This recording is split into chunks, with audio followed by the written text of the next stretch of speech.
Good morning students, myself Riya sir और मैं commerce के सेक्शन में एक सब्जेक्ट लेता हूँ और बहुत ही इंटरेस्टिंग सब्जेक्ट है जो बहुत सारे लोगों को स्कूल में भी था, मतलब स्कूल के सेक्शन में भी आपने वो सब्जेक्ट क्या है सीखा है। बहुत ही इंटरेस्टिंग और बेहतरीन सब्जेक्ट जिसका नाम है इकोनॉमिक्स, ओके। अब जैसे कि आप 10th क्लियर हो चुके हो तो फर्स्ट ऑफ ऑल आप सभी लोगों को जो है congratulation of clearing your 10th that is SSC examination and now you are stepping up to the what a commerce stream and commerce stream is one of the wonderful stream, ऐसा अपन बोल सकते हैं साइंस और arts के अलावा। Okay तो मैं टॉपिक स्टार्ट करेंगे और मैं जो है आपको 11th कॉमर्स का इकोनॉमिक सब्जेक्ट जो है मैं क्या करने वाला हूँ, आपको पढ़ाने वाला हूँ। अब जैसे कि फॉर एग्जाम्पल बोलते हैं ना कि अगर समंदर में स्विमिंग पूल में कूदना है तो कूदने से पहले गहराई कितना है ये पूछ लेना, क्योंकि जब आप ये नहीं पूछोगे और बिना गहराई जाने आप उड़ी मारोगे तो डूबने का चांसेस ज़्यादा है। इसीलिए मैं भी आपको टॉपिक चालू करने से पहले हम ये देखेंगे कि 11th कॉमर्स इकोनॉमिक्स में कितने नंबर ऑफ चैप्टर्स हैं और क्या क्या है। तो एक छोटा सा ब्रीफ सेशन अपन लेंगे कि नंबर ऑफ टॉपिक्स कितना है और टॉपिक्स के अंदर हम लोग ब्रीफ में जानेंगे कि क्या क्या कंटेंट सीखेंगे। ओके स्टूडेंट, तो हम स्टार्ट करते हैं 11th कॉमर्स के इकोनॉमिक सब्जेक्ट के टॉपिक्स। तो ये रहे आपके सामने टॉपिक्स ऑफ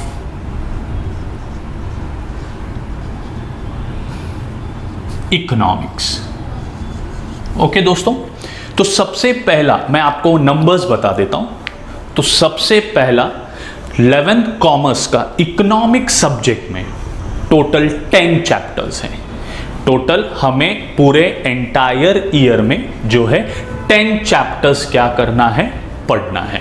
तो मैं फटाफट आपको नंबर ऑफ चैप्टर्स बता देता हूं। हालांकि आपके पास टेक्स्ट बुक है, टेक्स्ट बुक में आप चैप्टर्स देख सकते हो, बट इट्स माय रिस्पॉन्सिबिलिटी कि आप लोगों को मैं अच्छे तरीके से चैप्टर का एक ब्रीफ इंफॉर्मेशन, एक थोड़ा सा समरी में आपको क्या करूं, बता दूं।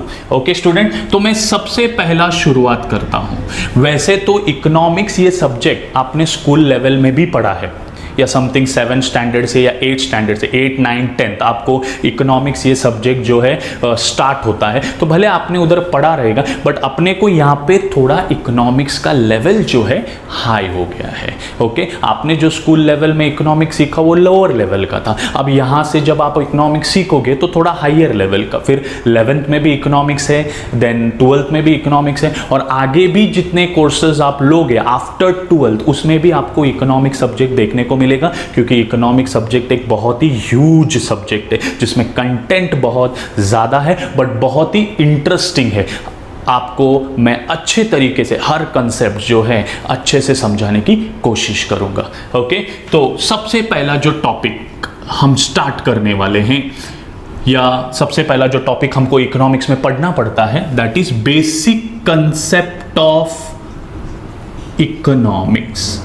ये हमारा सबसे प्रथम चैप्टर है, प्रथम दैट इज फर्स्ट चैप्टर। अब हम लोग इस चैप्टर के अंदर सीखेंगे what is economics, how economics came into existence, economics के कितने नंबर ऑफ ब्रांचेस है, देयर आर 2 ब्रांचेस, और माइक्रो इकोनॉमिक्स और मैक्रो इकोनॉमिक्स करके कुछ नए कंसेप्ट्स आपको सीखने मिलेंगे, और उसके अंदर क्या क्या कंसेप्ट हैं ये मैं आपको क्या करूंगा इस चैप्टर के दौरान पढ़ाऊंगा।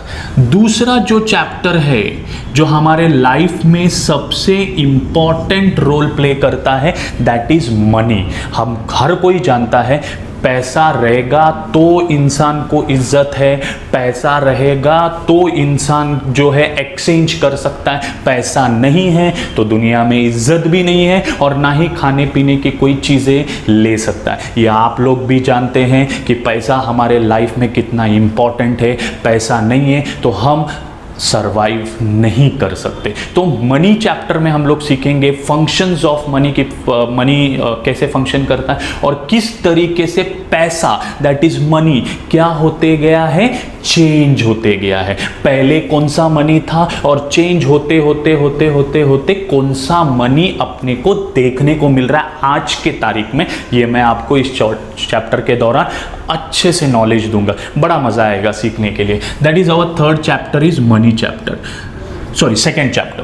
थर्ड चैप्टर जो है that is partition value. Third chapter का नाम है partition values. Okay, partition values. बोलो सर पार्टीशन वैल्यूज क्या है? Partition value is nothing but एक प्रैक्टिकल चैप्टर है। एक प्रैक्टिकल चैप्टर है जिसमें हम एक प्रैक्टिकल कंसेप्ट स्टडी करेंगे क्वार्टाइल, दूसरा कंसेप्ट हम स्टडी करेंगे डिसाइल और लास्ट कंसेप्ट हम स्टडी करेंगे परसेंटाइल। ओके, इसमें स्कोर कर सकते हो दोस्तों, आप लोग इसमें स्कोर कर सकते हो क्योंकि ये पूरा न्यूमेरिकल एंड फॉर्मूला बेस्ड है और फॉर्मूला बराबर रहेगा। फॉर्मूला में आप नंबर्स इनपुट्स बराबर डालोगे तो ऑटोमेटिकली आंसर करेक्ट, तो फुल मार्क्स गेन करने का चांसेस है किसमें? पार्टीशन वैल्यूज में, जिसमें हम तीन कंसेप्ट जो है स्टडी करेंगे। पहला कंसेप्ट का नाम है क्वार्टाइल, दूसरे कंसेप्ट का नाम है decile and the last concept का नाम है परसेंटाइल। और ये तीनों कंसेप्ट प्रैक्टिकल है दोस्तों। ओके, नाउ मैं फोर्थ चैप्टर के बारे में बता दूं आपको। अब जैसे कि अपन जानते हैं हम जिस स्टेट में रहते हैं उस स्टेट का नाम है महाराष्ट्र, और महाराष्ट्र में रह रहे हैं तो जाहिर बात है महाराष्ट्र की इकोनॉमी क्या है, महाराष्ट्र किस तरीके से रन होता है।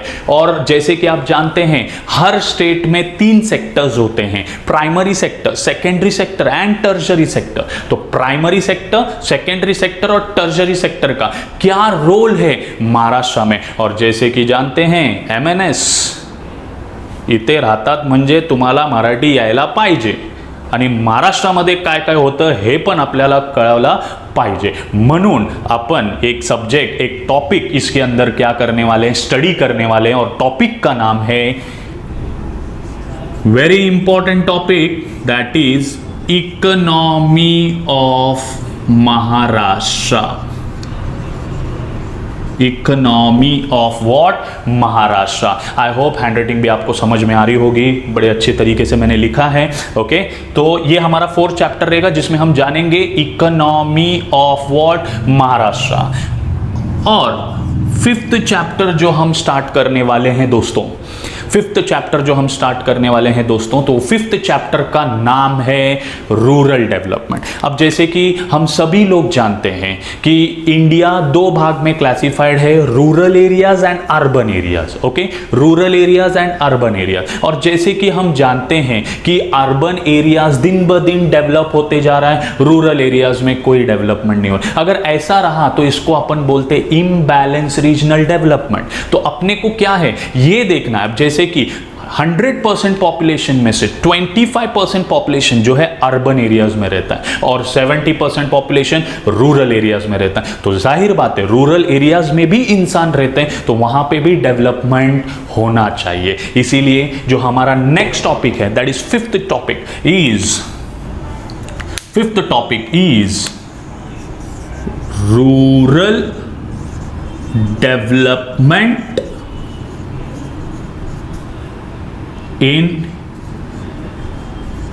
India। okay, rural development in what? India। Sixth chapter. अब हर कोई जानता है कि India is a highly populated country in the world and rank second after China. जाहिर बात है, और पॉपुलेशन हमारे देश का सबसे बड़ा समस्या है। इसीलिए हमें यह चैप्टर डाला गया है स्टूडेंट्स को यह बताने के लिए कि देश में आबादी कैसे बढ़ता है, क्या कारण है पॉपुलेशन बढ़ते जा रहा है, क्या कारण है जिसके आबादी रुकने का नाम नहीं ले रहा है, और पॉपुलेशन की वजह से क्या क्या इफेक्ट्स, बुरा परिणाम हो रहा है देश पे, ये हम लोग इस चैप्टर के दौरान सीखेंगे। इसीलिए हमारा chapter number 6 is a what? Population. In India. Okay, ये हमारा 6th चैप्टर है, that is population in what, India. And now we are, अब हर कोई जानता है कि पॉपुलेशन है तो बहुत सारे साइड इफेक्ट्स भी होंगे, क्योंकि पॉपुलेशन हमारे देश के लिए एक प्रॉब्लम है, एक चैलेंज है जो कम होने का नाम नहीं ले रहा है। बट इस पॉपुलेशन के वजह से देश में 2 साइड इफेक्ट्स अपने को देखने को मिलता है, एक तो गरीबी और दूसरा बेरोजगारी, that is called as poverty and unemployment. तो poverty and unemployment are the side effects of the what, high population. Okay, so our next chapter, that is chapter number 7 is a poverty in India. Then 8th chapter जो हम पढ़ेंगे वो है unemployment in India. I hope आप लोगों को समझ में आ रहा रहेगा और हैंडराइटिंग आपको क्लियर होती रहेगी। ओके, तो unemployment in India, that is called as बेरोजगारी, ऊपर दिया है गरीबी। अब बचे अपने लास्ट के 2 chapters, that is chapter number 9। दोस्तों, आप लोगों को पता है या नहीं मालूम नहीं, वर्ल्ड बैंक, वर्ल्ड बैंक कोई साधारण बैंक नहीं है कि कोई भी घुस जाएगा और पैसा वगैरह निकाल लेगा या ऐसा कुछ है, नहीं। वर्ल्ड बैंक जो सभी कंट्रीज को लोन देता है, तो वर्ल्ड बैंक ने एक स्टेटमेंट दिया था कि India is a fastest growing country in the world, मतलब पूरे वर्ल्ड में इंडिया जो है बहुत ही जल्दी उसने क्या किया, ग्रोथ हासिल किया। बट ये ग्रोथ कब हासिल किया? तो लोगों को ऐसा लगता है कि 1947 के बाद से ग्रो रहा है, नहीं। इंडिया का ग्रोथ रेट, इंडिया का जीडीपी ये कब से बढ़ने लगा? सिंस 1991। बोला सर 1991 क्यों? क्योंकि 1991 में हमारे कंट्री में एक नया पॉलिसी लाया गया था जिसके वजह से इंडिया में ग्रोथ रेट एकदम फास्ट होने लगा। और उस पॉलिसी के थ्रू 3 शब्दों का निर्माण किया गया दोस्तों, लिबरलाइजेशन, प्राइवेटाइजेशन एंड ग्लोबलाइजेशन। और ये लिबरलाइजेशन, प्राइवेटाइजेशन एंड ग्लोबलाइजेशन, ये तीनों शब्द ने इंडिया का पूरा नक्शा बदल दिया और इंडिया को एक फॉरवर्ड लुकिंग कंट्री बना दिया और ग्रोथ के रास्ते पे डाल दिया। तो हम इसको इन डेप्थ चैप्टर में सीखेंगे, बट मैं चैप्टर का नाम बता देता हूं। चैप्टर का नाम है न्यू इकोनॉमिक पॉलिसी 1991। 1991 इसलिए बोला जाता है क्योंकि ये जो नया पॉलिसी था, न्यू इकोनॉमिक पॉलिसी था, 1991 में जो है हमारे देश के फाइनेंस मिनिस्टर ने अनाउंस किया था। अब क्यों अनाउंस किया था, क्या है ये सब बैकग्राउंड, ये तो ट्रेलर है बेसिकली, टीजर बोलो या ट्रेलर बोलो। पिक्चर थिएटर में आने से पहले बहुत हाइप किया जाता है ना, छोटे छोटे शॉर्ट्स बता के, अच्छे शॉर्ट्स बता के, ताकि पब्लिक थिएटर तक पहुंचे। इसीलिए मैं भी ऐसे ही कुछ कंसेप्ट लेके आ रहा हूं, दैट इज आपको पहला थोड़ा तो ओवरऑल ट्रेलर दिखा दूं, फिर बाद में पिक्चर स्टार्ट कर सकते हैं, क्योंकि पिक्चर अभी बाकी है मेरे दोस्त। ओके, और सबसे लास्ट टॉपिक, ओके, सबसे लास्ट टॉपिक, अभी मैं एक सिंपल सा एग्जाम्पल देता हूं दोस्तों। एग्जाम्पल ये है कि एक हाउस है, एक हाउस होल्ड है, एक घर है।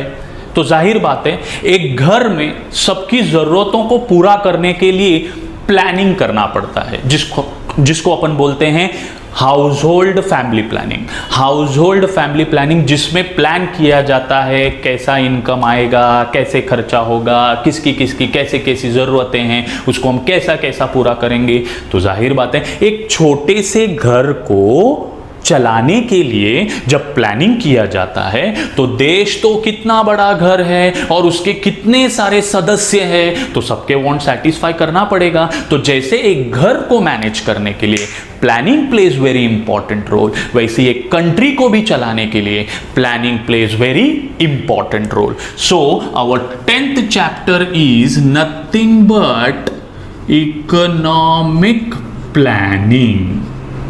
इकोनॉमिक प्लानिंग, ओके, जिसमें हम देश के एक छोटे से कंसेप्ट को हम छोटा नहीं बहुत बड़ा है, नीति आयोग, भले आपको पता नहीं होगा बट नीति आयोग के बारे में डिटेल्ड इंफॉर्मेशन मैं आपको दूंगा इस चैप्टर के जरिए, दैट इज इकोनॉमिक प्लानिंग। तो बच्चों ये टोटल 10 टॉपिक्स है of 11th commerce.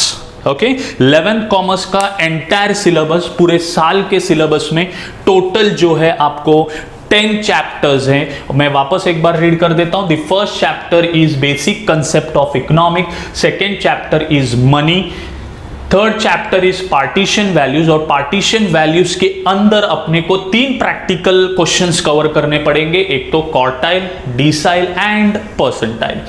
Fourth one is economy of Maharashtra हम स्टडी करेंगे, fifth one is rural developments in India, and sixth one is how the population increases, that is population in India, poverty in India, unemployment in India, new economic policy 1991, and 10th one is economic planning। ये आपको index के page पे भी देखने को मिलेगा। अब मैंने गहराई बता दी तो अब अपने को उसमें उड़ी मारना पड़ेगा, बराबर ना। जब गहराई पता चल गया कि किधर कम है किधर ज़्यादा है तो अपन उस हिसाब से उड़ी मारते। तो अभी अपने को गहराई पता चल गई कि 11 कॉमर्स इकोनॉमिक्स में कितने कंसेप्ट्स अपने को पढ़ने हैं पूरे साल में, that is only 10 chapters, and सभी के सभी चैप्टर्स एकदम वंडरफुल है, एकदम मजा आएगा सीखने के लिए। ओके स्टूडेंट, तो दिस इज अवर टॉपिक्स वाला concept. So now I am going to start the concept, our first topic, that is basic concept of economics। Yes student,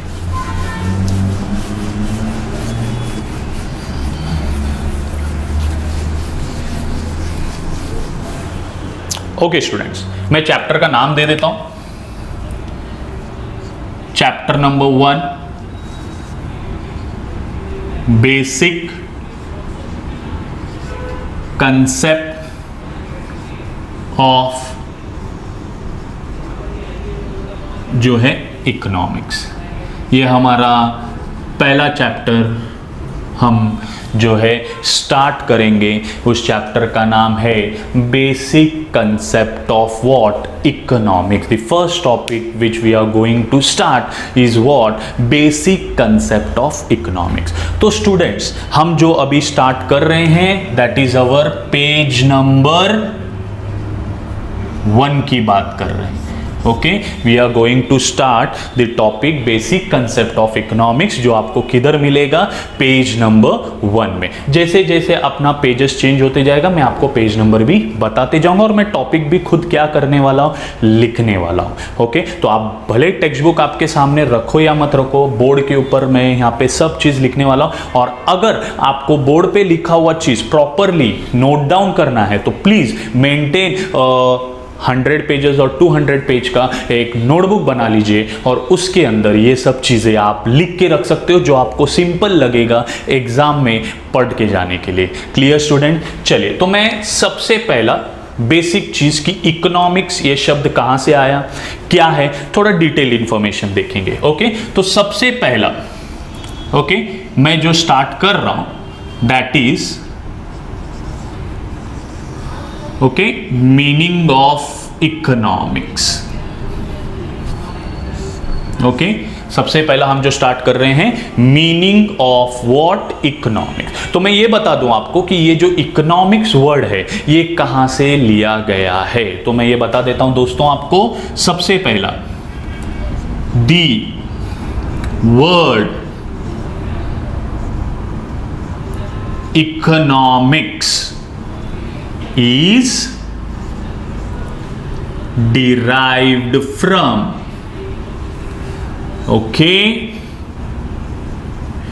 Greek word, very important. ये जो शब्द economics है ये कहां से लिया गया है, ग्रीक वर्ड से। कहां से लिया गया है, ग्रीक वर्ड से, that is very important, oikonomia. Okay, Greek में इकोनॉमिक्स को क्या बोला जाता था, ओइकोनोमिया। बोला सर ओइकोनोमिया मतलब क्या है, मैं बता देता हूं। ओके, यहीं पे लिख रहा हूं ओइको, यहां पे मैं लिख देता हूं ओइकोनोमिया मीन्स ओइको। ओइको का मतलब होता है हाउस होल्ड। ओके, ओइको का मतलब होता है हाउस होल्ड एंड नोमिया का मतलब होता है मैनेजमेंट। आई होप आप लोगों को समझ में आ रहा है दोस्तों। The word economics is derived from Greek word that is oikonomia. Oikonomia ये बोला जाता था कौन से शब्द में, ग्रीक वर्ड में, जिसको मैंने दो पार्ट में डिवाइड किया।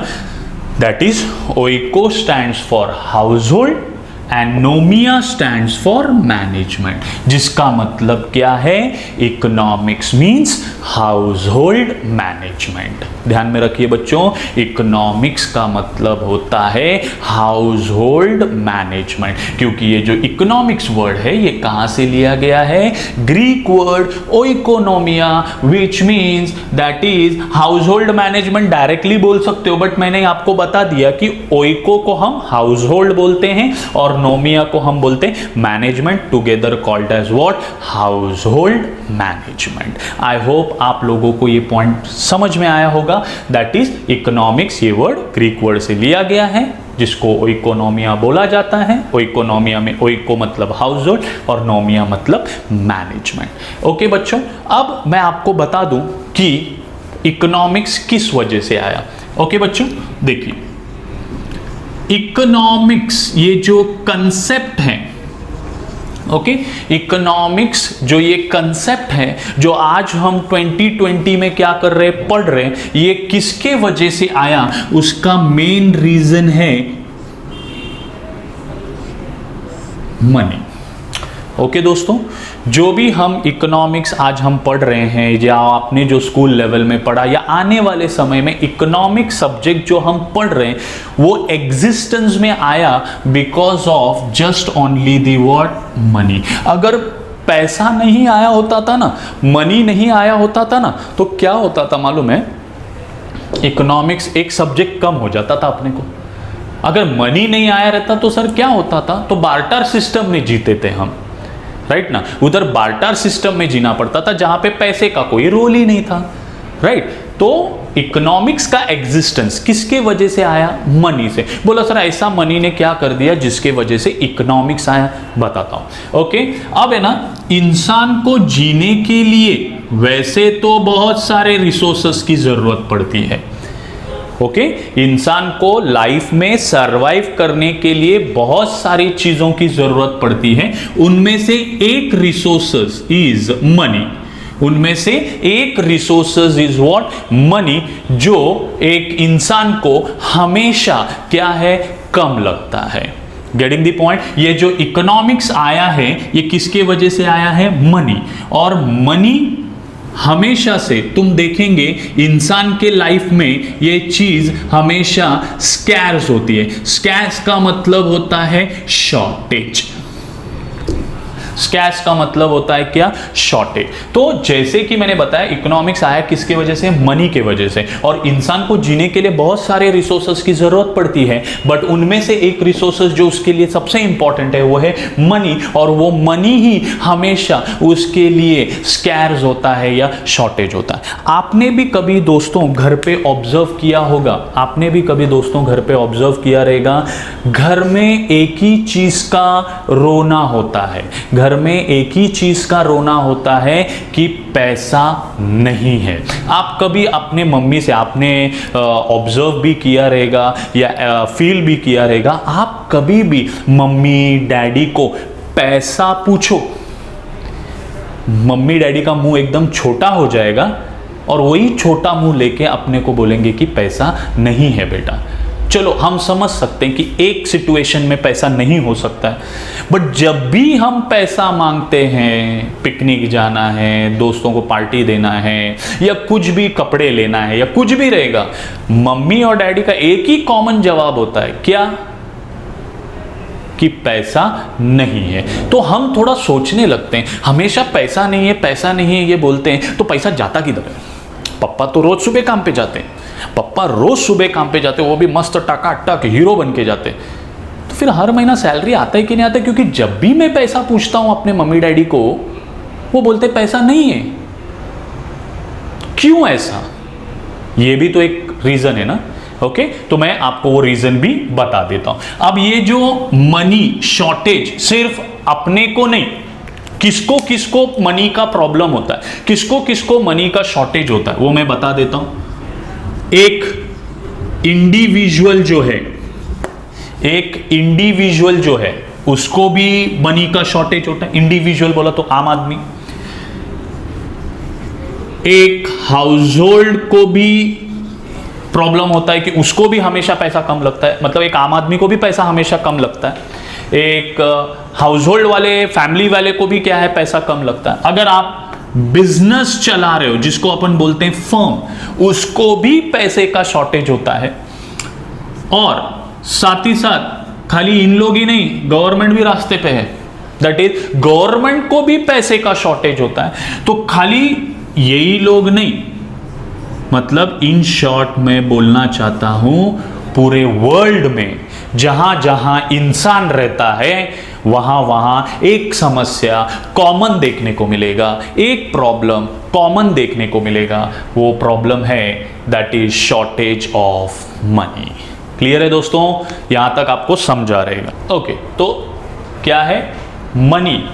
Individual level, household level, firm level that is business level, या गवर्नमेंट लेवल, या फिर अपन बोल सकते हैं होल वर्ल्ड में जिधर जिधर ह्यूमन बीइंग रहता है वहां वहां पे हर किसी को एक ही कॉमन प्रॉब्लम अपने को देखने को मिलेगा सब जगह पे, that is scarcity of what? Resources. बोला सर एक रीजन बताओ ना, क्यों पैसा हमारे लिए शॉर्टेज होता है, क्यों पैसा हमेशा हमारे लिए कम होता है? मैं रीजन बता रहा हूं दोस्तों, देखिए क्यों हमेशा पैसा शॉर्टेज होता है। क्योंकि द रीजन इज व्हाट? किसी इकोनॉमिक्स ने कहा है human wants are limited. Human wants are limited. Okay, और उसने ये भी बताया to satisfy wants resources are, sorry मैंने यहां पे गलत लिख दिया, human wants are unlimited to satisfy wants resources are limited. किसी इकोनॉमिक्स ने हमें यह कहा है क्यों हमेशा पैसा शॉर्टेज होता है इंसान के लाइफ में, because human wants are what? Unlimited. मतलब इंसान की जरूरतों का अंत नहीं है।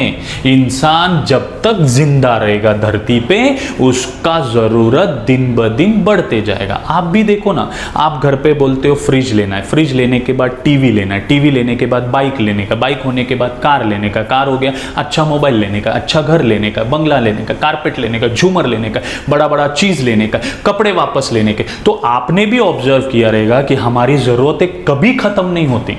हम एक जरूरत को पूरा करते तो दूसरी अराइज होती, दूसरे को पूरा किया तो तीसरी अराइज होती, तीसरे को पूरा किया तो चौथा, ऐसा करते करते वांट्स कभी खत्म नहीं होते। वांट्स एक ही टाइम पे खत्म होएगा दोस्तों, एक तो बंदे को जला दिया तब, और या फिर उसको दफना दिया तब। तो जब एक इंसान का लाइफ एंड होता है ना, तभी उसका वांट्स क्या हो जाता है? खत्म हो जाता है। तो उसने बोला ह्यूमन वांट्स आर अनलिमिटेड, और ये वांट्स को जब हम पूरा करना चाहते हैं, संतुष्ट करना चाहते हैं, सेटिस्फाई करना चाहते हैं, तो जो रिसोर्सेज है, और वो रिसोर्सेज में भी तुम देखेंगे तो money as a resources are what? Limited. और उसको पूरा करने के लिए जो रिसोर्सेज चाहिए वो रिसोर्सेज क्या है? लिमिटेड। बोला सर ऐसा कैसे कम हो जाता है? अब सिंपल सा एग्जांपल ले लेंगे। अगर आपका सैलरी 1000 है, ठीक है, आपका सैलरी जो है 1000 है, और उस 1000 सैलरी में आप, सॉरी आपका सैलरी 10,000 है, सॉरी आपका सैलरी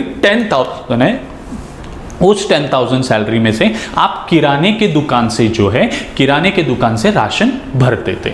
ओके, बट जब आपका 10,000 था ना तो आपको ऐसा फील हो रहा था कि मेरा सैलरी अगर 30,000 हो जाएगा तो मेरा लाइफ सेट हो जाएगा। नहीं दोस्तों, क्योंकि जब आपका 30,000 सैलरी होएगा ना तो आपका खर्चा भी बढ़ जाएगा। आप फिर मॉल्स में जाओगे, कपड़े भी खरीदोगे, राशन भी भरोगे, डोमिनोज में जाओगे, पिज्जा हट खाओगे, तो अगेन जो 30,000 आप अर्न कर रहे हैं ना बच्चों, वो 30,000 भी आपको कम लगेगा। फिर बाद में आप 30,000 सैलरी पे आके ये सोचोगे यार सैलरी 50,000 होएगा तो कितना बढ़िया होएगा ना, मैं कितना खुश हो जाएगा। तो जब 50,000 सैलरी होएगा तो अगेन फिर आपके गाड़ी के शौक बढ़ जाएंगे, फिर महंगे मोबाइल के शौक बढ़ जाएंगे, महंगे कपड़ों के शौक बढ़ जाएंगे। तो अगेन 50,000 भी आपको क्या लगेगा बच्चों, कम ही लगेगा। तो ऐसा इंसान को लाख रुपया मिलने दो, 1 करोड़ क्यों ना कमाने दो, उसको हमेशा पैसा क्या है, कम लगता है। पैसा इसलिए कम लगता है क्योंकि उसके पास जैसे जैसे पैसा बढ़ते जाता है उसका खर्चा भी क्या होते जाता है, बढ़ते जाता है। और उसको वो जब बैलेंस नहीं करता है तो हालत वही कि पैसा कम पड़ता है और जरूरतें ज्यादा हो जाती हैं। Getting the point student? इसीलिए मैंने बताया कि इकोनॉमिक्स किस वजह से आया, मनी, और money individual, household, firm, government, world, और एक और चीज, भले रिच हो या पुअर, इन दोनों को भी प्रॉब्लम क्या है, सेम है। इन दोनों को भी प्रॉब्लम क्या है, सेम है, दैट इज रिच एंड। बोला सर आमिर के पास तो कितना पैसा है। अब मुकेश अंबानी वर्ल्ड का 4th रिचेस्ट पर्सन बोला जाता है, ढेर सारे पैसे, इतने सारे पैसे हैं, बट ध्यान में रखो मुकेश अंबानी को भी पैसा कम पड़ता है। कम पड़ता है इसीलिए तो जियो मार्ट, जियो सिनेमा क्या क्या धंधा चालू कर रहा है पैसा कमाने के लिए। बोला सर ऐसा कैसा, उसके पास तो ढेर सारे पैसा, तो उसको पैसे का कमी क्या होएगा, उसका स्टैंडर्ड ऑफ लिविंग देखो। अपने को चाय पीने का रहेगा ना तो अपन नुक्कड़ पे जाके 7 रुपया कटिंग वाला चाय पिएगा। अब मुकेश अंबानी को चाय पीना है, वो बाहर है कहीं, तो वो ओबेरॉय जाएगा, ताज होटल जाएगा, लैंड एंड्स जाएगा, जिधर चाय का कीमत 500 रुपया 600 रुपया, टेस्ट वही रहता है बट स्टैंडर्ड है ना, बट स्टैंडर्ड है। वो जो गाड़ियों में घूमता है वो बहुत ही महंगी महंगी गाड़ी है, इतना बड़ा बंगला बनाया, उसका मेंटेनेंस, उसका लाइट बिल, फिर हेलीकॉप्टर बनाया, उसका पेट्रोल। तो मुकेश अंबानी भले रिच आदमी है, बहुत पैसा है, बट उसको भी पैसे का प्रॉब्लम होएगा। अपने को हमेशा अपना ही तकलीफ बहुत बड़ा लगता है, बट ध्यान में रखो दोस्तों तकलीफ हर किसी को है, ये ध्यान में रखिए। इसीलिए whether it is a rich और poor, whether it is an individual, household, firm, government और a world, everybody facing a same and common problem, that is what, कि हमारी जरूरत को पूरा करने के लिए हमारा रिसोर्सेज दैट इज मनी हमेशा अपने को क्या है, शॉर्ट गिरता है। तो एक चीज याद रखो दोस्तों, तो जब रिसोर्सेज कम है, जब पैसा कम है, तो जाहिर बात है हमें मैनेज करना पड़ेगा, हमें मैनेज करना पड़ेगा कि हम किस तरीके से इस कम रिसोर्सेज से हम अपने वांट्स को क्या कर सकते हैं, सैटिस्फाई। यस दोस्तों, क्लियर हुआ रहेगा। तो अब मैं इकोनॉमिक्स का सही मीनिंग बता रहा हूं दोस्तों। ओके, चलिए, ये तो आपको लोगों को क्लियर हुआ रहेगा, ये लिखना नहीं है। ओके, ये आपको लिखना नहीं है। ओके, नाउ मैं यहां पे इकोनॉमिक्स का एक छोटा सा डेफिनेशन आपको बता देता हूं कि what is the economics. Economics is a study. Economics is a study, किसका? Study of human behaviour. Okay दोस्तों, इकोनॉमिक्स एक क्या है, स्टडी है। इकोनॉमिक एक क्या है, स्टडी है of what, human behaviour, who manages. Economics is a what? Study of human behavior who manages what? क्या मैनेज करता है? Scarce resources. Economics is a study of human behavior who manages scarce resources to to satisfy his or her wants. Okay बच्चों, ये जो है हमारा definition है, that is economics is a study of human behaviour who manages scarce resources to satisfy his or her wants.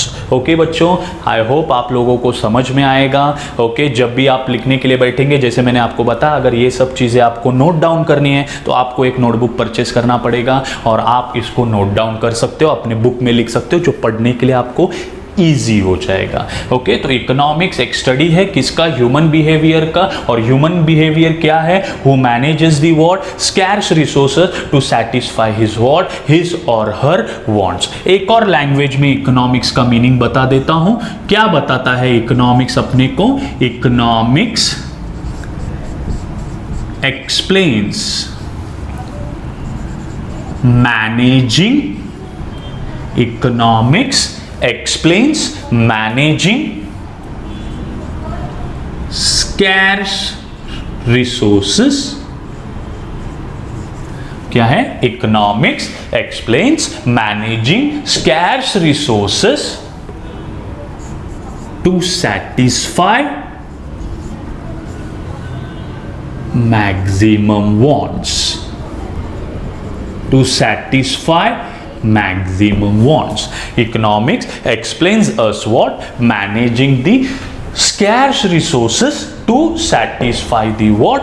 Maximum wants. तो इकोनॉमिक्स हमें क्या समझाता है कि किस तरीके से कम रिसोर्सेस को प्रॉपरली मैनेज करना to satisfy our maximum wants. तो सोचो हमारे घर पे जो मैनेजर है, ओके हमारे घर पे जो मैनेजर है, she is the best manager, she is the best economist, ऐसा अपन बोल सकते हैं. हमारे घर में जो है वो है हमारी mummy.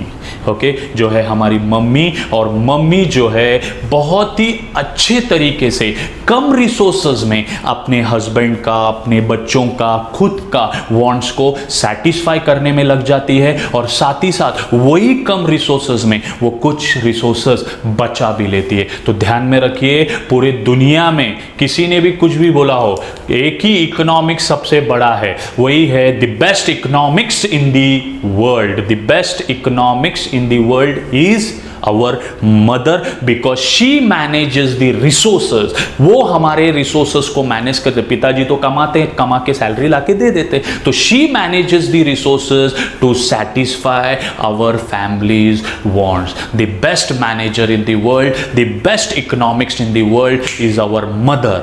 Getting the point, student? Okay, so this is the short definition of the what? Economics. तो economics is a study. तो यहाँ पे तक आपको क्लियर हुआ रहेगा.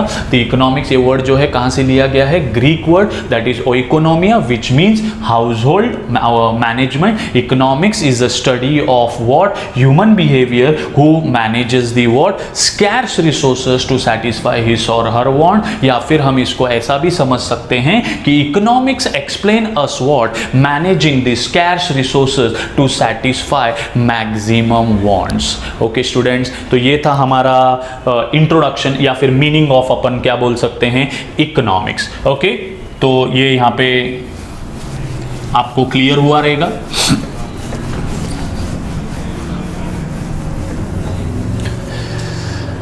ओके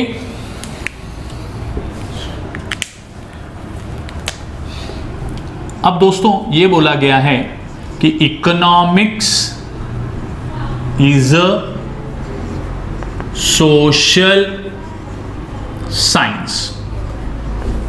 ओके बोला गया है economics is a what? Social science. ध्यान में रखिए, इकोनॉमिक्स को सोशल साइंस इसलिए बोला जाता है because it deals with human behaviour. Okay बच्चों, economics is a what social science, क्यों? Because it deals with human behaviour. तो जो चीजें ह्यूमन बिहेवियर से डील करती हैं उसको हम क्या बोलते हैं? Social science. और ध्यान में रखिए, अभी मैंने आपको थोड़ी देर पहले डेफिनेशन बताया कि economics is a study of what? Human behaviour. तो जाहिर बात है इकोनॉमिक्स ह्यूमन बिहेवियर से डील करता है, so economics is called as what? Social science. Yes बच्चों, साथ ही साथ अभी what is the meaning of science? Okay, science का मीनिंग बता देता हूं। Science is a systematic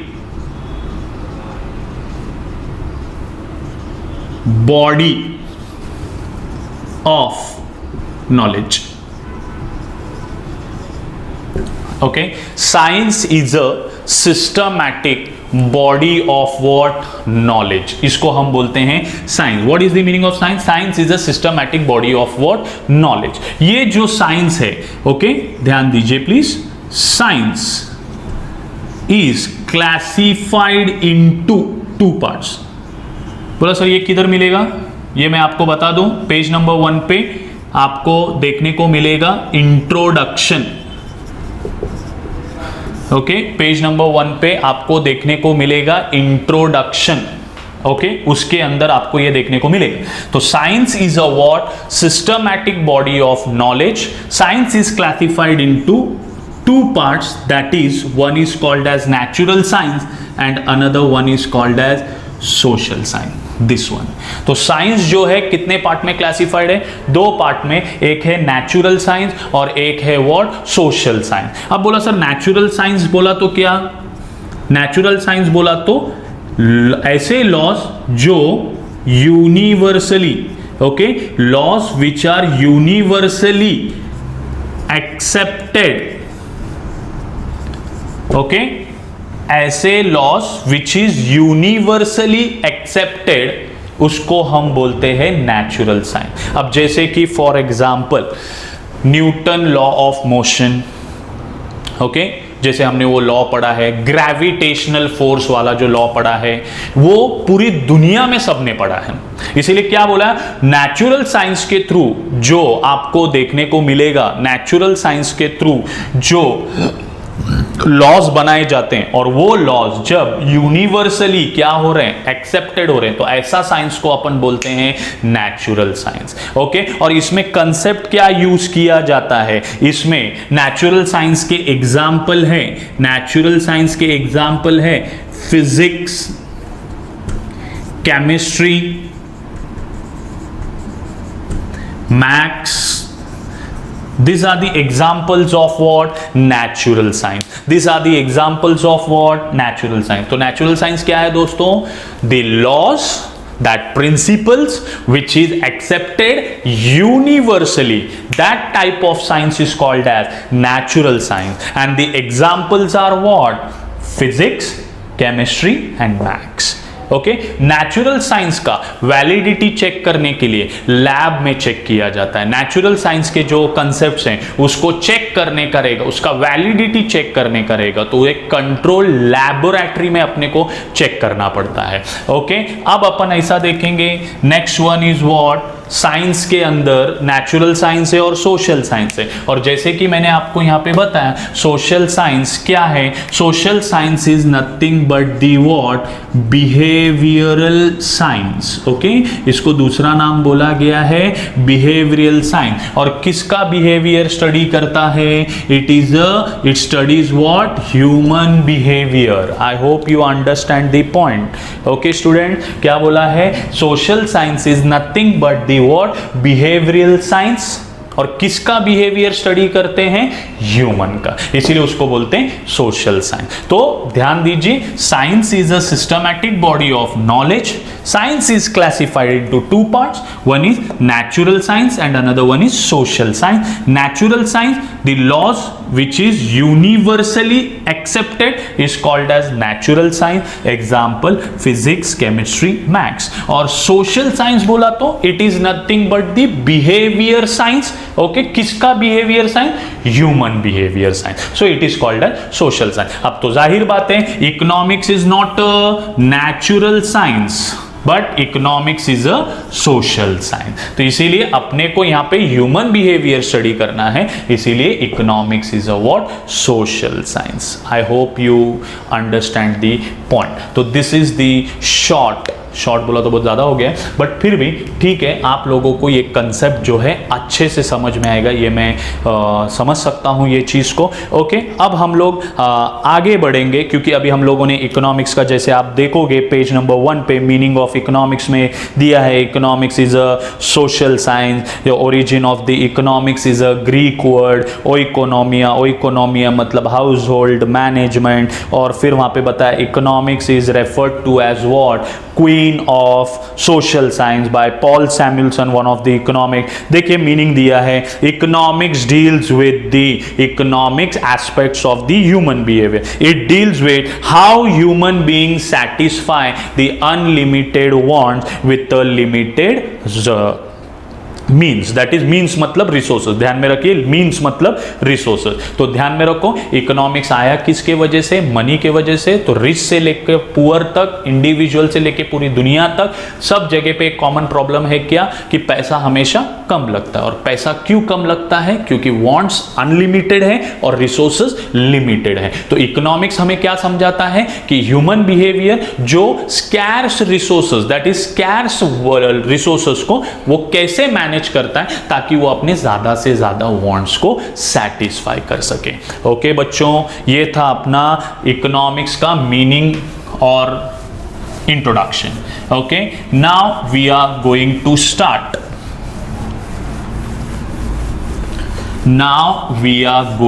start. Okay, यहां पे आपको page number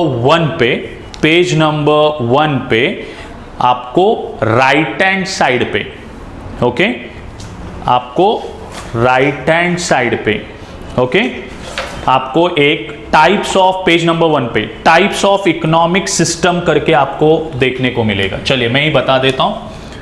okay, types of economic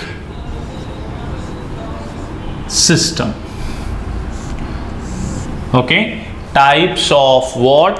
Economic system. तो there are 3 types. चलिए, there are 3 types.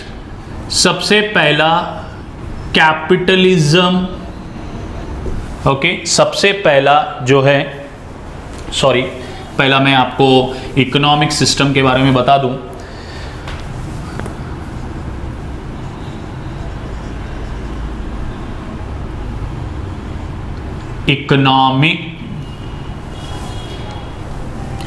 Economic system.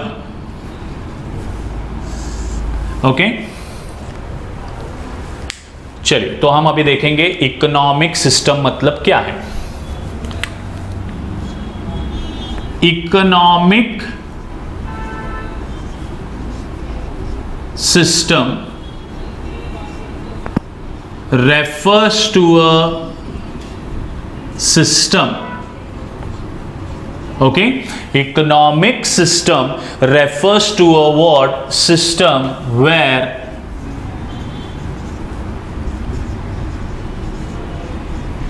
production, resources, allocation. क्या लिखा है? Economic system refers to a system where production, resources allocation and distribution of goods and services. The economic system refers to a system where production of goods and services, resources allocation and distribution of goods and services take place in a society or geographical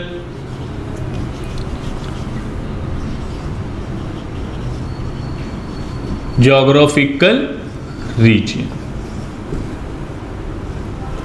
okay students, देखिए economic system का मैंने पहले आपको meaning बताया कि economic system refers to a what system where production of goods and services, resources allocation and distribution of goods and services take place in a society or a geographical region is called as what? Economic system. Getting the point, student? Okay, economic system refers to a what system जहां पे production of goods and services, resources allocation and distribution of goods and services take place in a society or a geographical region is called as what? Economic system. Okay student, अब economic system में there are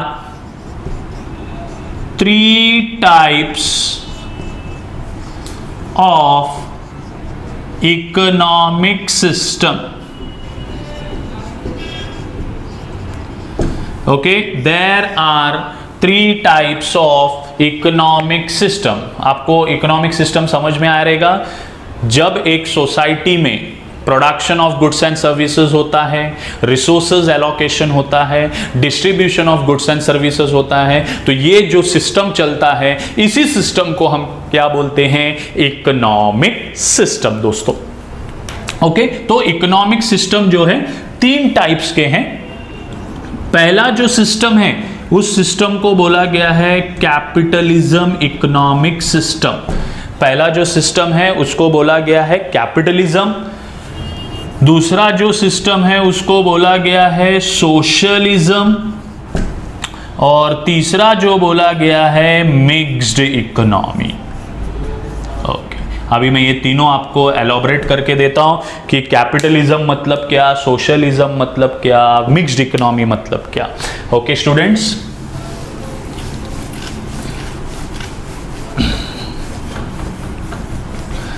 चलिए तो पहला start करेंगे किससे? Capitalism. Okay, पहला जो हम स्टार्ट करेंगे इकोनॉमिक सिस्टम वो है कैपिटलिज्म. बोलो सर कैपिटलिज्म सिस्टम में क्या होता है? The system in which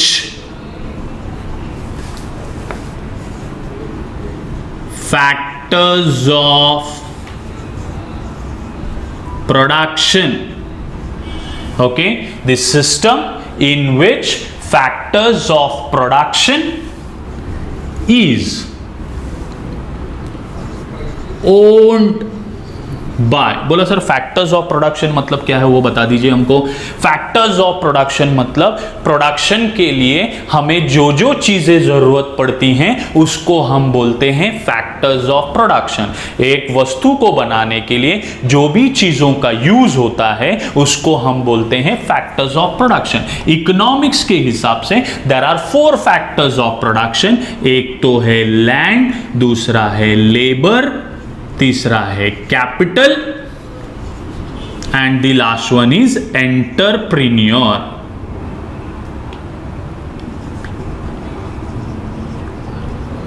okay, ये बोला सर ये कैसे प्रोडक्शन के लिए काम आएंगे? ध्यान में रखिए, लैंड हमें रॉ मटेरियल देता है, लेबर और कैपिटल उस रॉ मटेरियल को फिनिश गुड्स में बदलते हैं, और एंटरप्रेन्योर वो है जो ये तीनों को एक साथ लेके आता है. तो ध्यान में रखिए, ऐसा system in which the factors of production is owned by private individual or a private firm is called as, क्या बोलेंगे, कैपिटलिज्म. क्या बोलेंगे, capitalism. Okay, capitalism economic system. आई होप आप लोगों को समझ में आया रहेगा. ओके, देखिए क्या बोला है, capitalism system, capitalism economic system क्या है, द सिस्टम इन विच, ऐसा सिस्टम जिसमें फैक्टर्स ऑफ प्रोडक्शन का मालिक is owned by, that is factors of production का मालिक कौन है, एक प्राइवेट इंडिविजुअल या एक private business, that is called as firm, is called as what, capitalism economic system. Okay, अब बात जब प्राइवेट इंडिविजुअल का आया है तो इनका motive, the motive of capitalism is very important, is what, profit. जब कभी भी ध्यान में रखो, फैक्टर्स ऑफ प्रोडक्शन का मालिक कौन होता है, एक प्राइवेट इंडिविजुअल और एक प्राइवेट फर्म, उसको हम बोलते हैं कैपिटलिज्म. और जब कैपिटलिज्म वर्ड आता है और प्राइवेट वर्ड आता है तो याद रखना, वो लोग जो भी काम करते हैं उसके पीछे एक ही रीजन रहता है, to earn the what, profit. हम एग्जाम्पल भी देखेंगे. USA is an example of capitalism economic system. ये जो कैपिटलिज्म हमने सीखा, the system in which the factors of production, that is land, labor, capital and entrepreneur, is owned by private individual, that is factors of production is owned by private individual or firm, is called as capitalism economic system. Okay.